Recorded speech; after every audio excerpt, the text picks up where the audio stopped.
Welcome to CityLit Project's Baltimore API Spotlight for Asian Pacific American Heritage Month. Each week throughout the month of May, this series of readings and interview videos will showcase some of the great Asian American writers, poets, playwrights, and graphic artists that are brewing up goodness in Charm City. So be sure to follow us on Facebook, Twitter, and Instagram at CityLit Project, and subscribe to our YouTube channel so that you know when new videos go up. My name is Aditya Desai. I am a writer, editor in Baltimore, and I have been working with CityLit Project since 2016 as a volunteer, as a board member, and as board secretary. And today I'm pleased to introduce Lyra Yang. Lyra is a Baltimore-based writer. She is the recipient of the Judith Royer Excellence in Playwriting Award. She is a current playwriting fellow at Horticultural Playwrights Workshop. She's received commissions from Adventure Theatre, MTC, and Nothing Without a Company.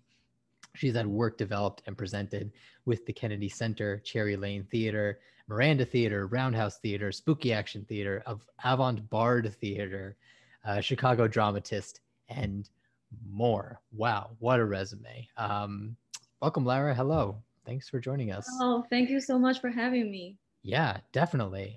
So I read all that stuff about all the wonderful playwriting accomplishments you have, but I think what you're actually going to share with us today is in a different genre. So do you want to tell us about the piece that you're going to share with us? Yeah, definitely. The piece I want to share with you today is a short film I made in grad school, and it is called EVELYN's Bracelet. It's a dark comedy, and I chose this piece because it's easier to present via Zoom, and instead of us reading a play. So I think it would be like more visual and more fun. Okay, so.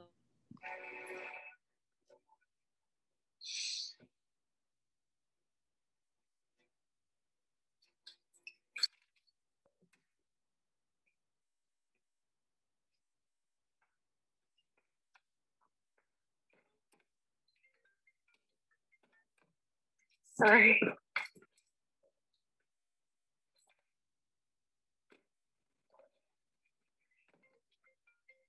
Sorry.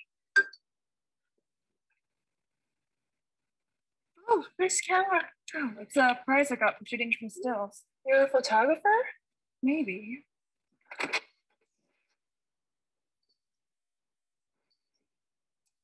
My short story just got published in the local journal. You're a writer? I'm afraid I am. Uh-huh. What do you write about? Everything. I'll tell you my fate. Beautiful princess lives with her handsome husband and their 3 children. She loves her husband so much she would kill for that love. Literally. That sounds extreme. Extremity is love at its purest form. Who says that? Shakespeare. I mean, look at Titus Andronicus. What's that? Never mind. The princess's husband betrays her and marries another woman. It's terrible. Terrible, yes, most terrible.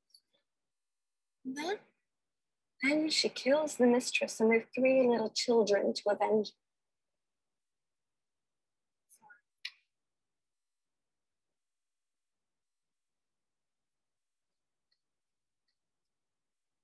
When I was 13, my brother passed away.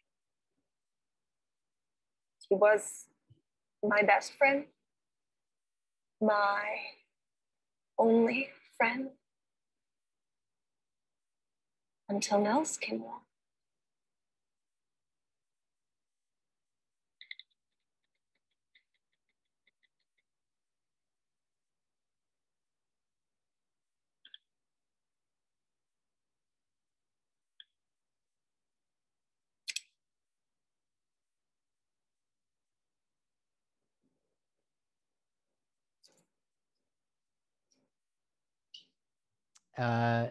So I wanted to ask you, what inspired you to write this particular short film, and maybe even more than that, what made you want to share this particular scene from it?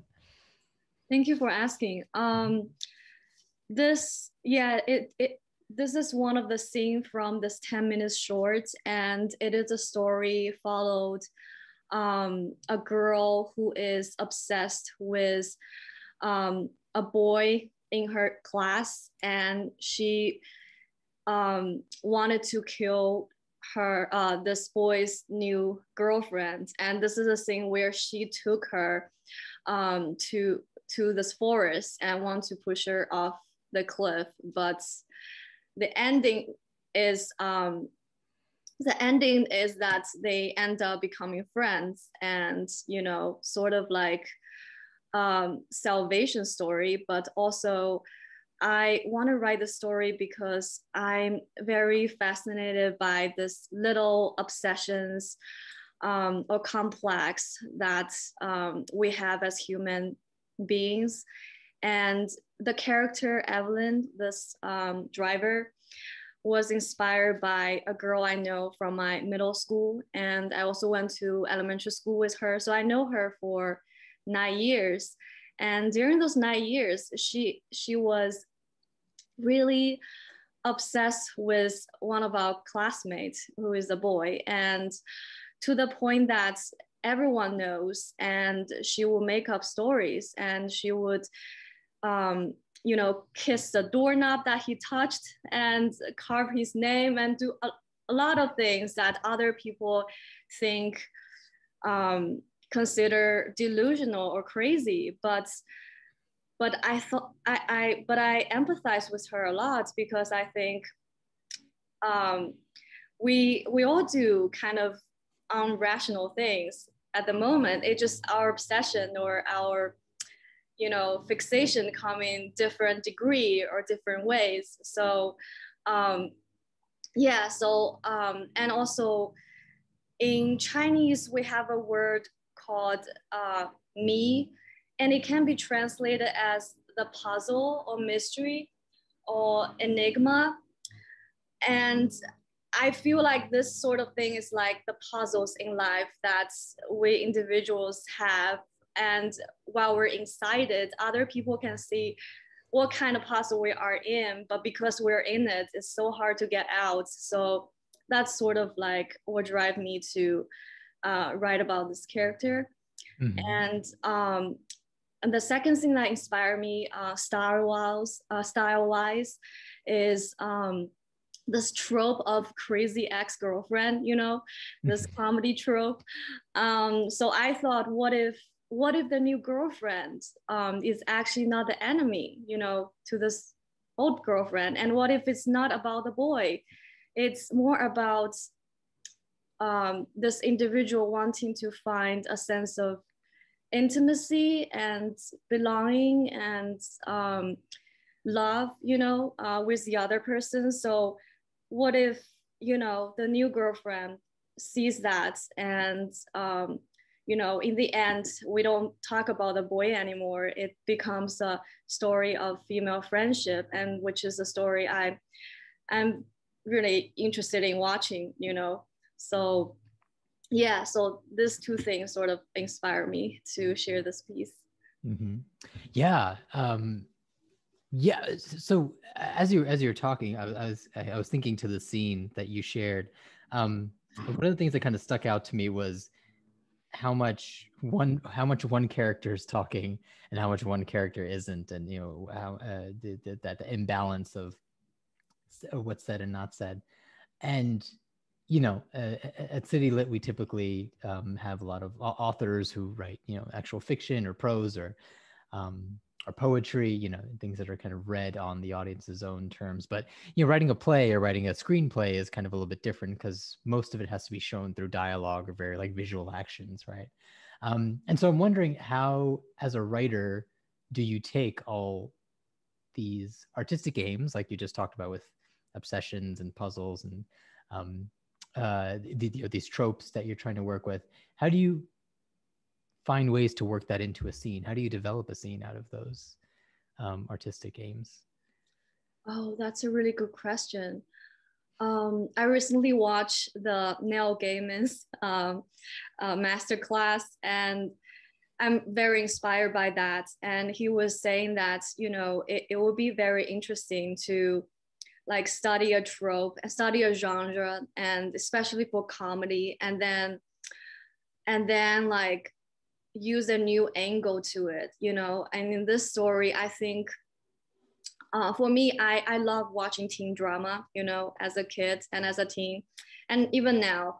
And but a lot of those stories, a lot of those TV shows I saw are usually centers on white characters, and so that's also the reason I want to write like a interracial, you know, friendship and relationship deliberately. And as you notice, this Asian girl has little lines, and her character setup is that she's an international student. So she's new and she just transferred to the school. And that's why she doesn't know anything about this other girl and her obsession. So that's why she's so innocent that she went out with her on this trip, you know.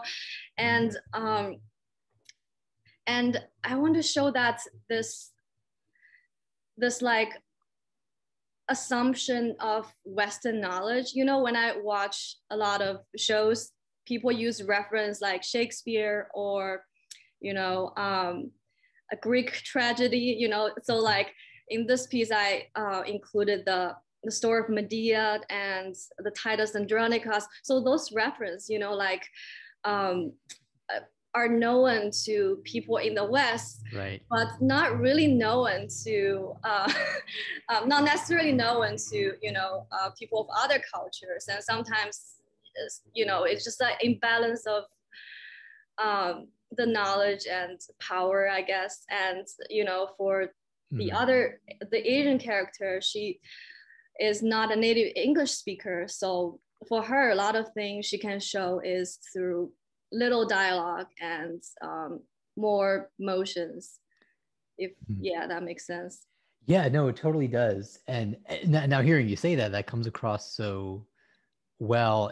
There's something in watching that scene where you know, the white character is really kind of having this overwrought speech of like, well, you know, this is what is going on with me, and here's how I relate to the world, and throwing out all these references as a way of kind of inflating her own sense of herself.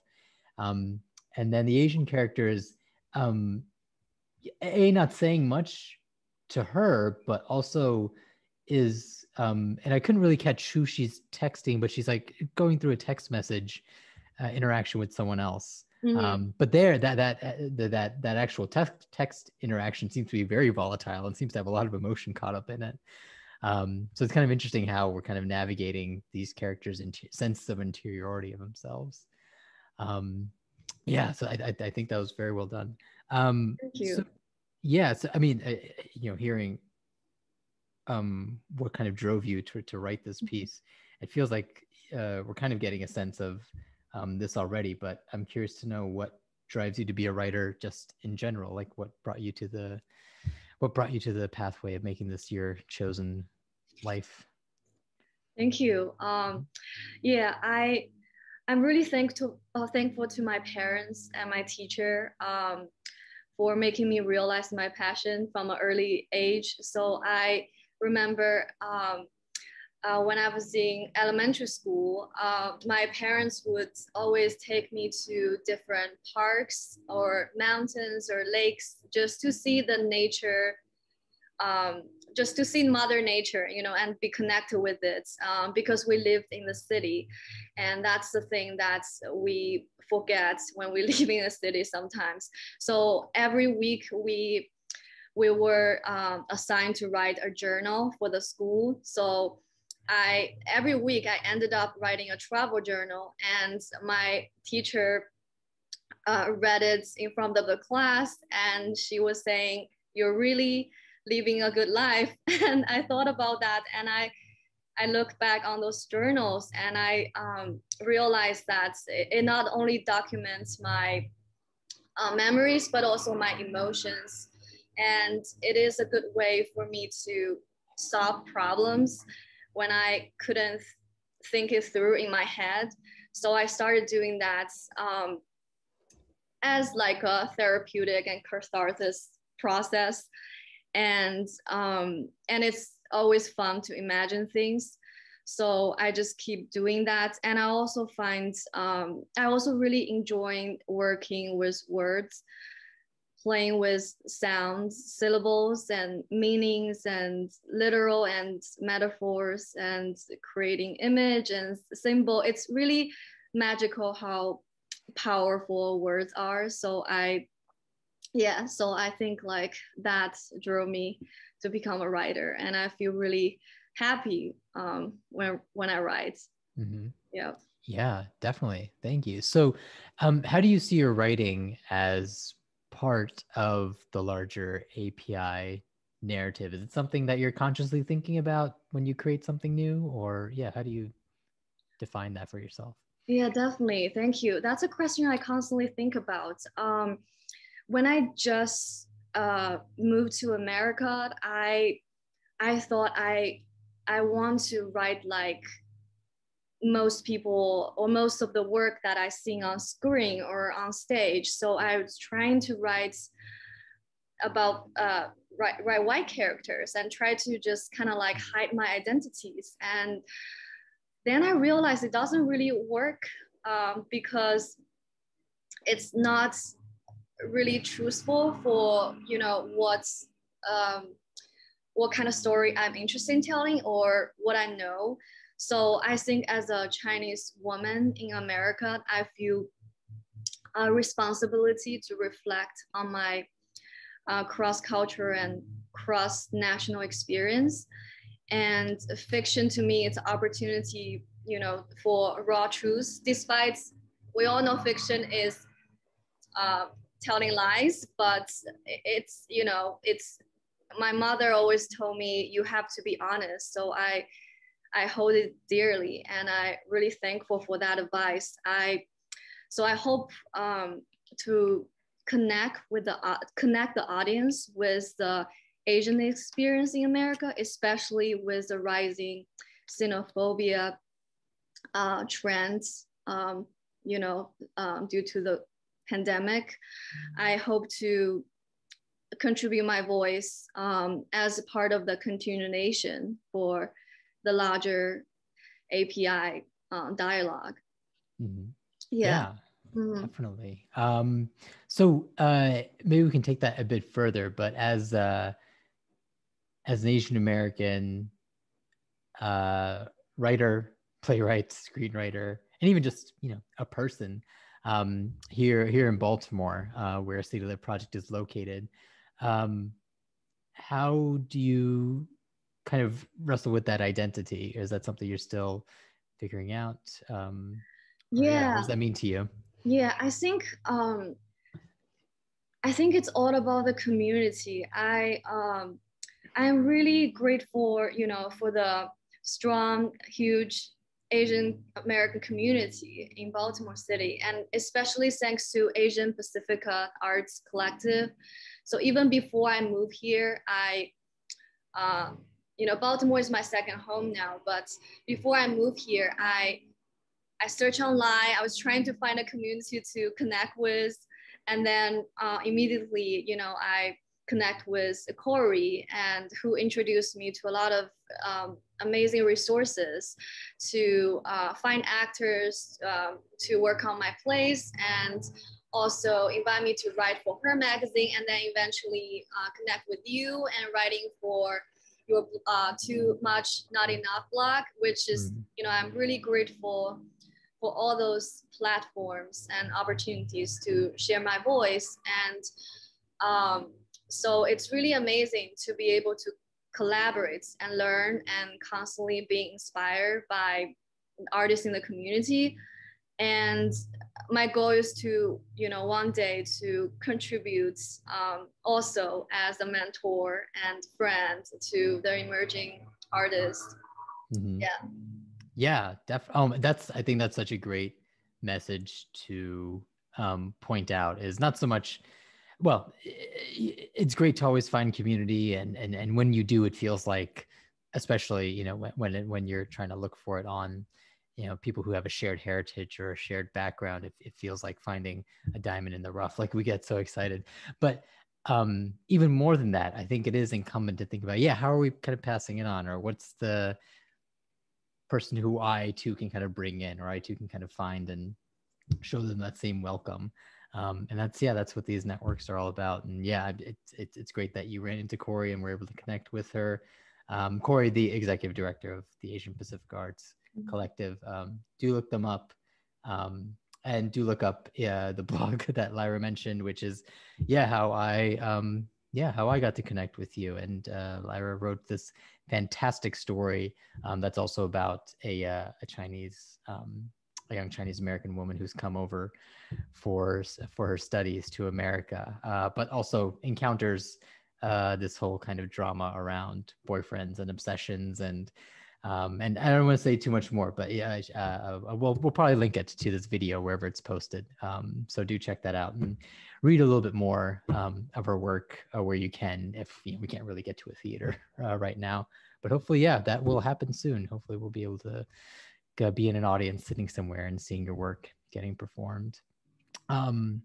Lyra, is there anything you'd like to share? Maybe where are you headed next in your career? Are there projects you're working on, things you're looking forward to getting going? Thanks for asking, and thank you so much for having me today. The next project I'm working on, very excited for it. We will have public virtual reading for my new play. It's called The Peachland. And it's, through, also one of the Playwright Fellowship in Baltimore. And it is called the Horticultural Playwrights Workshop. So I'm very excited for that. It's a utopian play. That's my mind space right now. We could all use a great utopia right now. So that's great. It's great that you're writing that. Lyra Yang, thanks for joining us. Thank you so much, Aditya.